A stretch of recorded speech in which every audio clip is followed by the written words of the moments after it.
হিমাংশু প্ৰতিম হাজৰিকাৰ কবিতা কমাৰ্চৰ আবেগ।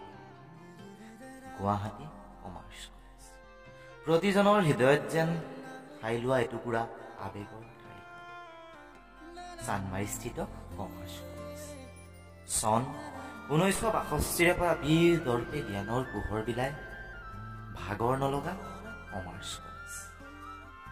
সেই দিনটো মোৰ বাবে বৰ নতুন। ওখ ওখ বিল্ডিং, ছাত্ৰ ছাত্ৰী, ভয় শংকা, পিঠিত বেগ, হাতত কলম লৈ ঘূৰি দিলো কমাৰ্চৰ দলিচা। নাজানো কি শক্তি আছে কমাৰ্চৰ। মোৰ নিচিনা সেই অচিনাকি ভয় কৰা ব্যক্তিজনো সময়ক্ৰমে হৈ গলো কমাৰ্চৰ এগৰাকী অভিষেক্ত পৰিয়াল। ক্লাছ, খেলা ধূলা মাজেৰে নতুন নতুন বন্ধু বান্ধৱী আৰু আৰম্ভ হ'ল স্মৰণীয় কলেজীয়া জীৱন।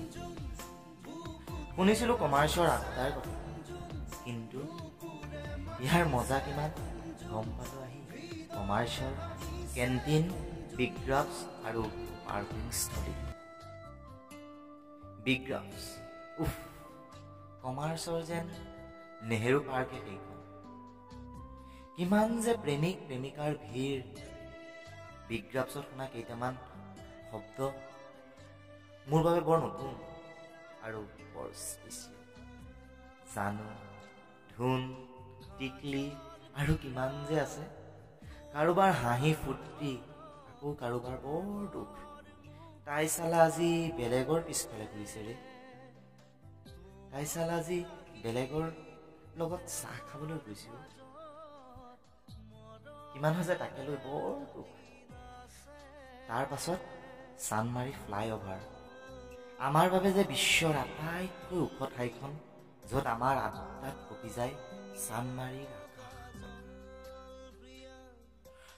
প্ৰতিটো সময়তে গ্ৰহ লোৱা মৰমৰ স্মৃতিৰ সেই দিনবোৰ ত্যাগ কৰি কমাৰ্চখন এৰি যোৱাটো বৰ দুখৰ কথা ন কমাৰ্চিয়ানৰ বাবে।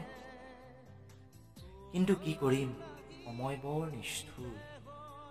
প্ৰতিজন ব্যক্তিৰ আবেগৰ সপোনৰ এই স্বৰ্গখন যেন এইদৰেই নতুন পথিকৰ আগমনৰ স্থল হৈ ৰখ, চিৰ প্ৰবাহিত হৈ ৰখ কমাৰ্চৰ গতিৰে। তাৰেই যেন প্ৰত্যেকজন কমাৰ্চিয়ানৰ